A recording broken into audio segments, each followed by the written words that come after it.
آج کے multi polar world کے اندر جس میں مختلف طاقتیں ابھر کر آ رہی ہیں، اس میں دنیا 4 حصوں میں تقسیم ہو چکی ہے۔ خاص طور پر امریکہ نے جو وینزویلا پر حملہ کیا، اس کے بعد چائنا، روس اور باقی ممالک بھی اپنے انفلوئنس کو بڑھانے کے لیے مختلف اقدامات کر رہے ہیں اور دنیا کا آرڈر چینج ہو رہا ہے۔ سب سے پہلے تو یہ حصہ ہے کہ جس پر امریکہ قابض ہونا چاہتا ہے۔ وہ کینیڈا کو بھی امریکی ریاست بنانا چاہتا ہے، اسی طرح سے گرین لینڈ کو بھی اپنے قبضے میں کرنا چاہتا ہے اور یہ سارے ممالک کو اپنے قبضے میں لانا چاہتا ہے یا کم از کم اس کے اوپر اپنا انفلوئنس برقرار رکھنا چاہتا ہے۔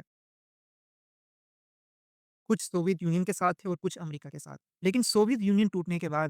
دنیا میں صرف ایک ہی بوس بچ گیا کہ جس سے ساری دنیا ڈرنے لگی۔ لیکن پھر ہم دیکھتے ہیں کہ چائنا اقتصادی طاقت کے طور پر ابھرا، رشیا دوبارہ سے ایک ملٹری طاقت کے طور پر امریکہ کے خلاف ابھرا اور سب سے اہم کہ دنیا کی بڑی اقتصادی طاقتیں، بڑی ملٹری طاقتیں کہ جن کے پاس 5,000 سے زیادہ ایٹمی ہتھیار ہیں، وہ بھی امریکہ سے ڈرتے ہیں۔ لیکن امریکہ کے خلاف سب سے بڑا محاذ جو کھولا گیا وہ ایران کی طرف سے تھا، یعنی انقلاب اسلامی، کہ انہوں نے نہ صرف ملٹری طور پر امریکہ پر برتری حاصل کی، امریکہ کے ڈرون گرائے، امریکہ کی ملٹری بیسز پر حملہ کیا۔ یہ وہ کام ہے کہ جو نہ روس کر سکا اور نہ چائنا کر سکا۔ آج کے ملٹی پولر ورلڈ کے اندر جس میں مختلف طاقتیں ابھر کر آ رہی ہیں، اس میں دنیا 4 حصوں میں تقسیم ہو چکی ہے۔ خاص طور پر امریکہ نے جو وینزویلا پر حملہ کیا، اس کے بعد چائنا، روس اور باقی ممالک بھی اپنے انفلوئنس کو بڑھانے کے لیے مختلف اقدامات کر رہے ہیں اور دنیا کا آرڈر چینج ہو رہا ہے۔ سب سے پہلے تو یہ حصہ ہے کہ جس پر امریکہ قابض ہونا چاہتا ہے۔ وہ کینیڈا کو بھی امریکی ریاست بنانا چاہتا ہے، اسی طرح سے گرین لینڈ کو بھی اپنے قبضے میں کرنا چاہتا ہے اور کم از کم اس کے اوپر اپنا انفلوئنس برقرار رکھنا چاہتا ہے۔ اسی طرح سے روس کہ جو پہلے ہی یورپ کے ساتھ جنگ کی حالت میں ہے، وہ اس خطے میں اپنا انفلوئنس بڑھانا چاہتا ہے۔ اسی طرح سے تیسری طاقت وہ چائنا ہے کہ جو اس علاقے کو، اس میں پاکستان بھی شامل ہے، اس علاقے کو، پورا افریقہ کانٹیننٹ، اس کو اپنے قبضے میں لینا چاہتا ہے۔ قبضے سے مراد یہ ہے کہ وہاں کے تمام ریسورسز اپنے ملک کو چلانے کے لیے استعمال کرنا۔ اور دنیا میں تیسری قوت جو ابھر کر سامنے آ رہی ہے وہ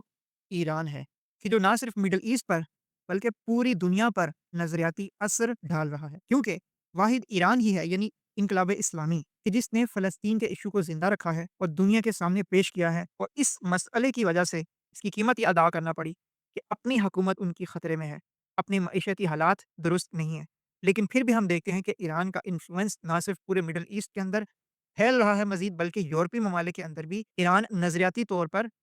پھیل رہا ہے۔ امریکہ کے خلاف سب سے بڑا محاذ جو کھولا گیا وہ ایران کی طرف سے تھا، یعنی انقلاب اسلامی، کہ انہوں نے نہ صرف ملٹری طور پر امریکہ پر برتری حاصل کی، امریکہ کے ڈرون گرائے، امریکہ کی ملٹری بیسز پر حملہ کیا۔ یہ وہ کام ہے کہ جو نہ روس کر سکا اور نہ چائنا کر سکا۔ اور ایران ایٹمی طاقت بھی نہیں ہے اور یہ ملک ایک ایسے ملک پر حملہ کرتا ہے کہ جس نے دنیا میں 50 ملین سے زیادہ لوگ قتل کیے ہیں، ہر ملک میں جنگ چھیڑی ہے، تقریباً ہر ملک میں اپنی مرضی کے لوگ بٹھائے ہوئے ہیں۔ لیکن دنیا نے دیکھا کہ مسلمانوں میں صرف تشیع ہی ایسا نکلا کہ جس نے آج کے فرعون کو گھٹنے ٹیکنے پر مجبور کر دیا۔ حال ہی میں ہم دیکھتے ہیں کہ دنیا میں ابھی موجودہ صورتحال میں ہی ہم دیکھ لیں کہ امریکہ نے، اسرائیل نے، عرب ممالک نے، یورپی ممالک نے، تمام ممالک نے مل کر ایران کی حکومت کو گرانے کی کوشش کی اور ایک دفعہ نہیں، بار بار کی، اور اس دفعہ بھرپور تیاری کے ساتھ آئے ہوئے تھے اور حملہ کر کے حکومت کو ختم کرنے کا پلان انہوں نے بنا کر رکھا ہوا تھا۔ لیکن جیسے رہبر نے فرمایا تھا کہ یہ فرعون کی طرح نابود ہوگا اور یہ فرعون کی نابودی کا صرف آغاز ہے۔ ابھی دنیا یونیپولر ماڈل پہ نہیں چل رہی،